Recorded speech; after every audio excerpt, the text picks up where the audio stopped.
¿Qué tal, mis amigos? Gusto de saludarlos. Bienvenido a nuestro territorio, a nuestra tierra. ¿Qué tal, Gabriel? Gusto saludarte. ¿Cómo está, don Samuel? Gusto saludarlo también. Aquí nuevamente en este espacio de lección y de repaso de la escuela sabática, que gracias a Dios semana a semana estamos llevándole a sus casas ahí para que lo puedan revisar, para que puedan verlo, para que puedan aprender también de lo que Dios tiene para con nosotros. Bueno, una vez más, gracias por estar con nosotros y atender a lo que vamos a destacar esta semana con un hermoso material, con un hermoso tema que tiene que ver con las promesas de Dios, el cumplimiento y así que va a ser esa materia en cuestión, la herencia, lo que el Señor delega a nosotros, cuál fue la historia con respecto a ese tema, cómo fueron los herederos, si realmente cumplieron con todos los acuerdos que el Señor hizo con ellos. Ay, ay, ay. Y será como una especie de muestra para lo que somos nosotros también, porque, bueno, vamos a entrar en materia. Así es. El tema, vamos a orar. Quiero hacer una corta oración para... Perfecto, vamos a orar para iniciar este estudio. Querido Padre Celestial, que estás en los cielos, te damos gracias, Señor, por este momento que nos das de repasar tu lección, Señor, de aprender lo que tú tienes preparado. Te pido que puedas dirigir este espacio, este video, Señor, como así también todas las palabras que salgan de nuestra boca, sea de entendimiento para todas las personas que puedan ver este video, que puedan compartirlo con sus amistades, con sus familiares, y así también evangelizar y llevar la palabra de Dios a cualquier parte del mundo. Dejamos nuestras vidas en tus manos, en el nombre de Jesús. Amén. Bueno, estimado Gabriel, comencemos con el versículo de memoria para poder, ¿cómo se llama?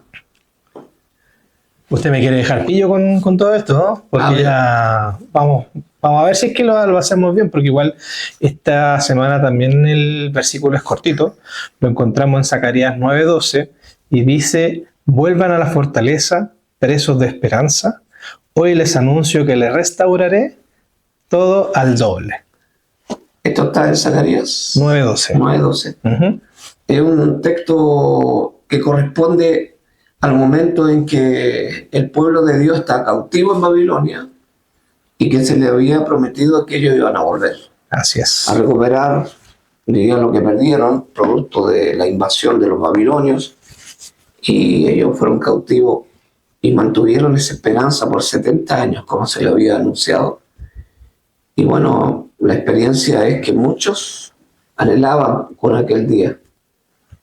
Hay salmos que hablan sobre cómo ellos cantaban, cómo ellos pensaban en lo que era su centro de preocupación de las tierras que el Señor les había concedido, de la ciudad que el Señor les había concedido también, Jerusalén. Uh-huh. Así que, buen texto. Para estudiar y para poder aplicarlo también. Pues. Me gustó esto del prisionero de esperanza, preso de esperanza. Uh-huh. Y la verdad que eso tiene que ver mucho con nosotros. Nosotros tenemos una esperanza. Así es. Que tiene que ver con una tierra superior a la que era Canaán, por supuesto, es la tierra celestial, la vida eterna, uh-huh, que Dios ha prometido para todos sus hijos. Y creo que nosotros tenemos mucha frecuencia con todo lo que vamos a ver ahora. Oye, la tierra como identidad y arraigo, ¿será plan de Dios eso? Yo creo que sí. ¿Qué te parece a ti? No, también concuerdo con usted que es un plan de Dios. Bueno, la Biblia enseña que el arraigo territorial, uh-huh, ¿no es cierto?, la conexión con un lugar en especial, no es accidental o no es parte del relato, sino que forma parte del diseño de Dios, nada menos, para la vida humana, para la familia, para los pueblos. Porque desde el Génesis hasta el Apocalipsis Dios relaciona tierra, identidad, pacto, propósito. Uh-huh. Significa que la tierra se convierte en más que un espacio físico, ¿sí? Es un símbolo espiritual, relacional, emocional y teológico. Wow. Así que es un tema no de repartir las tierras, que ya es una situación complicada, porque cuando se reparten tierras entre una familia generalmente se producen problemas. Y claro, en un terreno grande donde se reparten las tierras, muchos van a preferir tocar los mejores lugares. Claro, de todas maneras, tratan siempre de asegurarse. Y tú ves que el relato de la repartición de la tierra de Canaán, hubieron muchos que quedaron no muy contentos, que había lugares muy difíciles, y Josué tuvo que llamarles la atención que ellos tenían que conquistar, tenían que trabajar donde les había tocado. Bueno, son materias que se van a ir tocando en los pensamientos de la lección de esta semana. Así es. Ya, ¿sabes qué? Yo creo que deberíamos relacionar el tema hoy con palabras, que son conceptos. Por ejemplo, perder. Ya. Hay palabras que tienen que ver con acción. Perder. Después regalar. Después conquistar.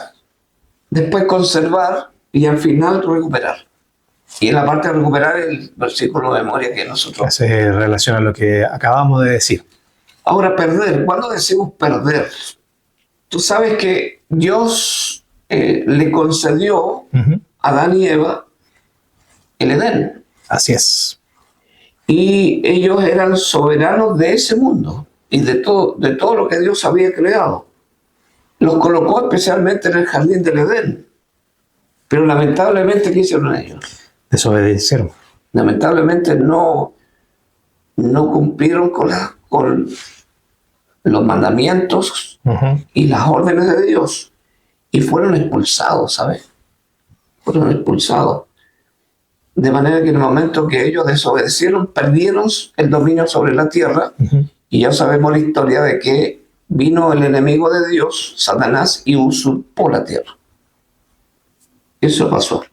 O sea, se perdió esa bendición grande.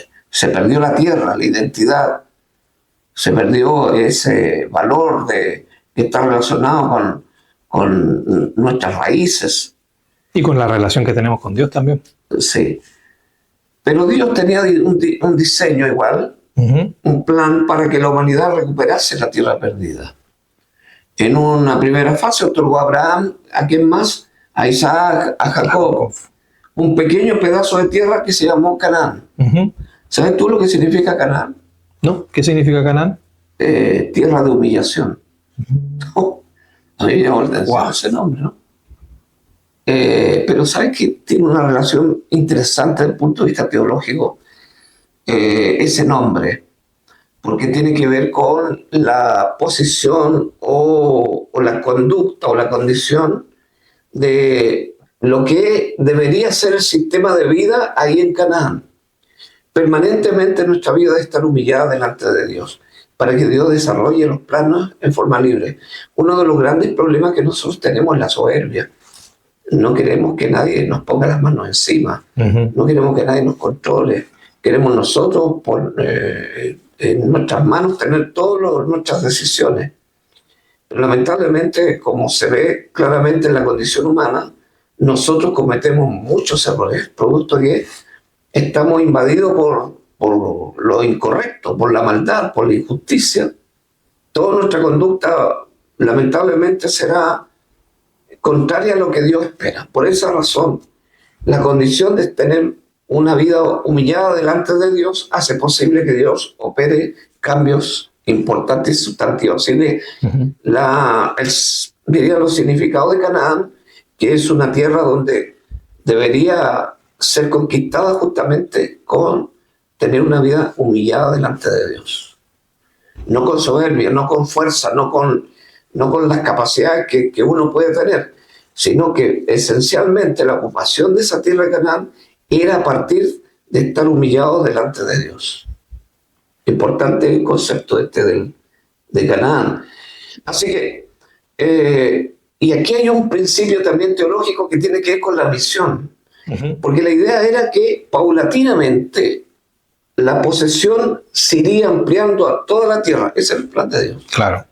Conforme el conocimiento de Dios fuese llegando a cada pueblo y nación. En la medida que los pueblos conocieran a Dios y aceptaran a Dios en su vida, en su corazón, toda esa gente debería haber sido absorbida por el pueblo de Dios y poder vivir, por supuesto, de acuerdo a la voluntad de Dios. Y los límites de esa tierra serían ensanchados hasta cubrir toda la tierra. Ese era el plan de Dios. Siempre y cuando el pueblo se mantuviera recto y obediente. Uh-huh. Pero lamentablemente la desobediencia del pueblo hizo un cambio dramático en los planes de Dios con respecto a ese tema. Y lamentablemente como pueblo ellos perdieron esa particular característica, y Dios levantó nada menos que de las piedras hijos de Abraham que heredasen sus promesas, y esos somos nosotros.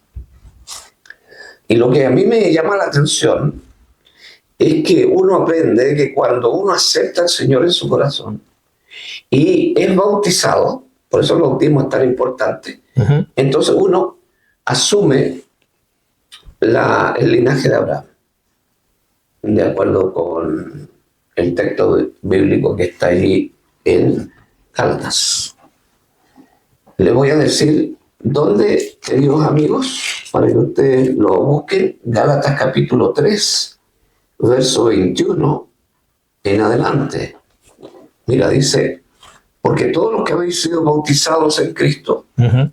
En Cristo estáis revestidos. Y ya no hay judíos, ni griegos, no hay esclavos, ni libres, no hay varón, ni mujer, porque todos vosotros sois uno en Cristo Jesús. Amén. Y si vosotros sois de Cristo, mira, ciertamente el linaje de Abraham sois y herederos según la promesa. Wow, qué importante entender eso, ¿no? Oye, eso uno lo asume, lo adquiere con el bautismo. Por eso el bautismo es tan trascendental. ¿Ya? Esa es la relevancia del bautismo. Uh-huh. Así es, tú eres bautizado. Así es. ¿Sí? ¿Quién te bautizó a ti? Alguien que estoy mirando. Bueno, entonces eres parte del linaje. ¿Eh? El linaje de Abraham. Y eso hace de nosotros no solo un privilegio, sino una tremenda responsabilidad. Tal cual. Ahora, ¿qué puedes tú comentar de la tierra que regala? O sea, la palabra regalar. ¿Cómo es tú de la palabra regalar? Sí, eso es lo que, quería comentarles aquí de manera breve, ya que estamos viendo por conceptos cada uno de los temas que estamos abordando esta semana. Primero ya vimos el tema de perder, relacionado con la desobediencia, pero acá tenemos que ver la tierra que Dios regala, del verbo rector regalar, y lo tenemos que asociar a un don. Yeah. Entonces, nosotros tenemos que entender que, al igual que Adán y Eva, ellos no hicieron nada para merecer la posesión del jardín del Edén. O sea, Dios se los regaló. Sí. No hubo mérito alguno para que ellos hicieran alguna gestión para poder conseguir el tema del jardín del Edén. Sí. Abraham y sus descendientes tampoco hicieron nada para merecer la tierra prometida. Todo esto fue un regalo de Dios. Es impresionante todo esto. Sí. Ya. Y ellos, ¿cómo debían hacer entonces con ese regalo? Porque el regalo era, si bien es cierto, es un don. ¿Qué hago yo en mis manos con ese regalo? Administrarlo. Ah. Claro, entonces aquí lo que nosotros tenemos que hacer, si bien es cierto, es un don que Dios nos da, es un regalo, nosotros tenemos que compararlo, por ejemplo, ahí en materia un poquito más legal, como cuando alguien te pasa una casa arrendada. Entonces uno sabe que el dominio de eso es de otra persona y que no soy yo. En este caso viene a ser de Dios. Sí. Entonces lo que es la tierra prometida, por ejemplo, la tierra prometida no era del pueblo de Israel, sino que la tierra prometida siempre ha sido de Dios. Yeah. Entonces uno lo que tenía que hacer ahí en ese sentido, más que nada era la obediencia, volviendo al mismo tema inicialmente, que esa era como la paga, para que ellos pudiesen utilizar el tema, porque todo lo otro era provisto por Dios, lo que eran los cultivos, las cosechas, los riegos, las lluvias, todo eso era de parte de Dios, porque Dios estaba cuidando su tierra. Pero para que el pueblo pudiese ser utilizado de esa forma, ellos tenían que ser obedientes. Ya. Bueno, gran explicación con respecto a ese punto de regalar, del don que uno recibe, que lo recibieron Adán y Eva, y que lo han recibido Abraham también. Así es. Pero todo eso, si bien es cierto, es un regalo, un don, detrás de eso hay una responsabilidad. Correcto. Te digo esto porque cuando uno habla de la salvación, también es un don de Dios, es un regalo. Uh-huh. Pero la salvación no es algo, diría, que la cual yo lo puedo tomar y no manejarla, no administrar. La salvación es un don precioso que yo necesito cuidar. ¿Lo puedo perder o no lo puedo perder? Lo puedo perder. Y eso depende de cómo yo respondo a esa ¿Cómo salvación. lo administro? Ya. Perder, regalar. Tercer concepto es conquistar. Y aquí vamos a la conquista de la tierra. Fíjate que Josué ya era anciano, avanzado en años, y Dios le ordenó que repartiese la tierra entre las tribus de Israel, incluido territorio aún sin conquistar. Wow. Ahora, si bien es cierto, ellos recibieron la tierra como un regalo, como ya una vez más lo decimos, la tierra era suya, pero debían hacer todavía un esfuerzo para poder poseerla. Así es. Una cosa es recibir la tierra y la otra cosa muy distinta es conquistarla. Alguien podría pensar de que entonces eso que recibimos nos cuesta a nosotros. Hay que decir algo primero, muy importante. ¿Te acuerdas tú que cuando Josué pasó el Jordán, se instalaron en Gilgal, que era el campamento base, diría, de toda esa conquista, y tenían al frente la primera tarea? ¿Cuál era la primera tarea? Jericó. Era una ciudad inexpugnable. Y Josué, con sus hombres, estaban viendo qué hacer, qué planes seguir para conquistar esa ciudad tan inexpugnable. ¿Sabías tú que los egipcios habían intentado poseer esa tierra y no pudieron? Eso no tenía idea. Sí, y los egipcios, que tenían ejércitos poderosos, bien entrenados, en realidad no pudieron contra los cananeos. Entonces, yo creo que de una pregunta básica y elemental, Josué tiene que haber dicho, si los egipcios no pudieron, ¿cómo vamos a poder nosotros? De todas maneras. Porque volvemos a reiterar, lo hemos dicho más de alguna vez, Israel era ejército por momentos. Claro, no era un pueblo preparado en cuanto a la milicia y esas cosas. No, porque no eran profesionales, ya lo hemos dicho. Y eso hacía que algo tenía que haber especial para poder conquistar esa tierra. Que yo te hablo ¿cómo se llama? ¿Cómo te hablo la ciudad que estábamos hablando? De Jericó. Pero resulta que estaban todos los otros pueblos que estaban teniendo territorios muy bien colocados estratégicamente, militarmente, que era imposible dominarlos. Claro, y ciudades con más cantidad de habitantes, que eso es lo que me quedó claro en lecciones pasadas que habíamos hablado, que Jericó no era la ciudad más poblada de ese sector, sino que había ciudades más preparadas bélicamente también, porque ahí uno de los conceptos de los cananeos era que hay gente de la sanguinaria. Bueno, para poder hacer un ejemplo y recordar lo que hemos estudiado, cuando ellos quisieron tomar Ai, la ciudad de Ai, y ellos dijeron, esto es el pan comido. Resulta que salieron siendo perseguidos. Salieron trasquilados. Esa es solamente una fotografía de lo que ocurría cada vez que ellos tomaban ese desafío de conquistar con sus propias manos. Ahora, ¿qué significa conquistar? En realidad la conquista era confiar en Dios. Así es. Pues si tú te acuerdas, a Josué se le presentó nada menos que un guerrero delante de él, ¿no? Y al preguntarle, bueno, ¿de dónde eres tú? ¿Del ejército de ellos o el nuestro? Y el guerrero respondió, yo soy del ejército de Jehová. Y ahí Josué entendió que él el que iba a ir adelante conquistando con ellos.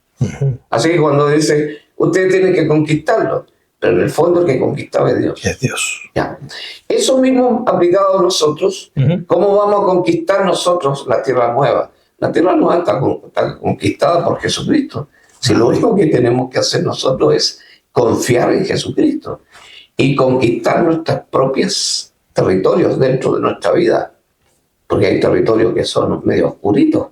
Así es. ¿O no? De todas maneras. Entonces, uno necesita, y tampoco podemos hacerlo, porque, como dice Jeremías, aunque te laves con lejía, amontones jabón sobre ti, la mancha de tu pecado permanece delante de mí. ¿Cómo yo voy a conquistar mi propio corazón? ¿Cómo voy a conquistar mi propia vida? Confiando en la obra del Espíritu Santo. Amén. El Espíritu de Dios, ¿cierto? O sea, el principio es el mismo. Así que, por eso que aquí reafirmo, aunque pelearon por la victoria, ¿sí? El éxito no fue un mérito suyo, sino de Dios. Al igual que Israel, no podemos hacer nada para obtener la salvación y heredar las promesas. Pero si ellos pelearon, ¿qué debemos hacer nosotros hoy? Pelear por nuestra vida, por nuestras tendencias.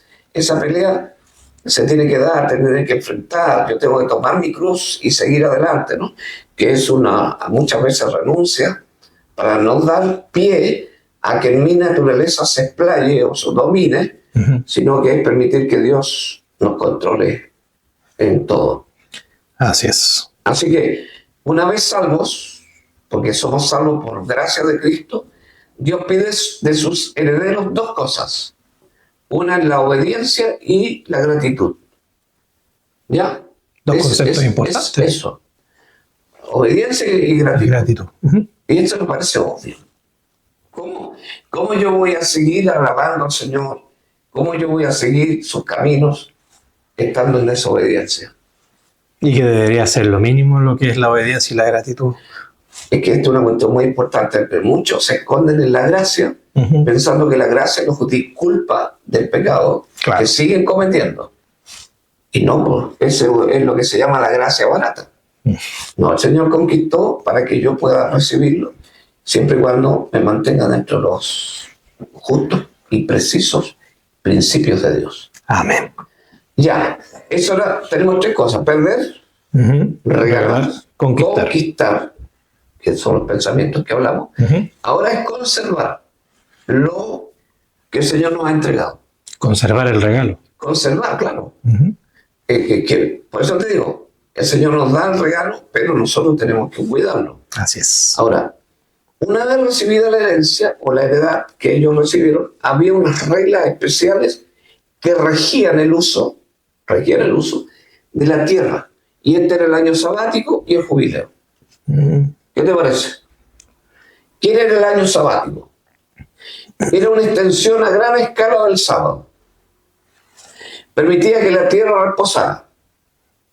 Y el incumplimiento de esta ley fue una de las razones del exilio. Oiga, ¿sabe qué? Nosotros tenemos una naturaleza, pero terrible, ¿o no?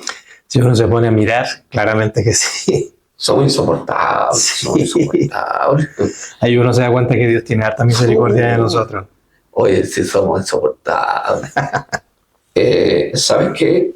El tema es que hay tres venenos del alma terribles que tienen que ver con posesiones. Porque las tierras que el Señor nos entrega, que son posesiones sagradas importantes, nosotros tenemos tres venenos que nos traicionan, lamentablemente. Uno es el egoísmo, el otro es la codicia, el otro es la avaricia. Y estos tres venenos hay que mantenerlos a raya. Están en nuestra naturaleza. Y eso el Señor tiene que frenar esa irrupción de esa tendencia. ¿Cómo lo organizó Dios al pueblo para que esto no ocurriera? Junto a estos dos, instituciones, el año sabático, ¿no es cierto? Ahora, el otro era el jubileo. El jubileo implicaba la devolución de las tierras a sus dueños originales, evitando las desigualdades sociales. Entonces, quiere decir que una persona vendía, ponte tú, su propiedad, su tierra, a alguien que se las compraba. Él recibía sus medios para solucionar lo que él tenía como angustia, pero resulta que esa tierra estaba, ¿cómo se llama? Podía volver otra vez a su dueño. ¿Qué te parece la medida? Se retrotraía, como se dice actualmente. Pues yo tenía ¿cómo se llama? ¿Un material? Un material acá. El año sabático y el jubileo son dos instituciones económicas, sociales y espirituales, ¿no es cierto? Dada a Israel principalmente, y ahí están los textos Levítico 25, después comentada con Éxodo 23, después también comentada en Deuteronomio 15, y que lo que significaba el año sabático, cada 7 años se tenía que descansar la tierra. Ya. Israel debía sembrar y cosechar 6 años, pero el 7º año de la tierra tenía que descansar. no se araba, no se sembraba, no se podaba, ni se hacía cosecha comercial. Ya. Lo que brotara, granos voluntarios, uvas sin podar, no se podía cosechar como negocio. Se podía comer, pero como alimento común, no como explotación agrícola. Eso especialmente para los pobres era una tremenda noticia, porque ellos podían comer libremente. ¿Sí? Ahora, la comida quedaba liberada. ¿Qué significa eso? Que el fruto espontáneo del campo era para todos. El dueño, sus siervos, el jornalero, el extranjero, y especialmente los pobres, incluso los animales podían comer. Esto convertía el suelo en una especie de bien común durante ese año. Así que imagínate cómo se esperaba ese año. Sí. Revisión de deudas. Deuteronomio 15 se ordena que en el 7º año hubiera liberación de las deudas. El acreedor no podía seguir cobrando a su hermano israelita. La lógica era impedir que la deuda se volviera eterna y destruyera familias. Claro. O sea, eso evitaba la usura, el abuso. Oye, ¿cómo no nos conviene tener esta ley ahora? Sí, no, de todas maneras. Igual son situaciones que hoy en día igual se ve porque la mayoría está toda endeudada. Imagínense, ahí uno espera ahí que llegue el jubileo. El jubileo, eso era el año sabático, ¿no es cierto? El jubileo, después de 7 ciclos sabáticos, ¿cuánto era? Se contaba 7 semanas de año. O sea, era 49 años. El año 50 se proclamaba jubileo, anunciado con trompeta en el día de la expiación. Ahora, tiene 3 grandes liberaciones del jubileo. La tierra volvía a su familia original. Segundo, libertad para los siervos, esclavos israelitas. Y tercero, cancelación y restablecimiento económico. Esto nosotros no podemos profundizar más, pero es interesante. Yo voy a dejar esto. Claro, ahí lo vamos a compartir con la gente que está viéndolo acá, y abajito en la descripción va a salir el link donde usted puede descargar todo esto, material de apoyo, documentos que sirven para profundizar más allá el tema del estudio que estamos haciendo esta semana. Oye, el propósito espiritual del jubileo, que es importante esto, mira, proclamaba que Israel no debía vivir como Egipto, en una esclavitud perpetua, porque Dios ya los redimió. Así es. Era una figura de restauración, volver a la heredad, a la familia y a la libertad. O sea, el sistema que Dios tenía era un sistema que cuidaba de que el hombre no creciera o dominara sobre otros, y así se hiciera de riquezas inmerecidas, abusando de los demás, cosa que se ve mucho ahora. Exacto. Ya, oye, eso era en cuanto a conservar el regalo, la tierra, y la última, la tierra recuperada. Entonces, a causa de la desobediencia, Israel fue desarraigado de su tierra y arrojado a Babilonia, ¿cierto? Pero Dios no los abandonó, sino que siempre estuvo atento, escuchando sus oraciones, sus clamores, de aquellos que nunca sacaron su corazón del santuario, de la vida espiritual, de su apego a la tierra. No así pasó con todos. Claro. Porque muchos traspasaron su legado a Babilonia y se transformaron en habitantes de Babilonia, con las costumbres de Babilonia. Sucumbieron ante eso. Pero hubieron algunos que fueron aquellos que volvieron a ocupar las tierras que el Señor les dio para que pudieran poseerlo otra vez más. Era porque ellos nunca perdieron su apego a esa tierra. Nosotros no somos del mundo. Así es. Somos advenedizos, somos extranjeros. Nuestra tierra está en los cielos. Y nosotros nunca debemos olvidar eso.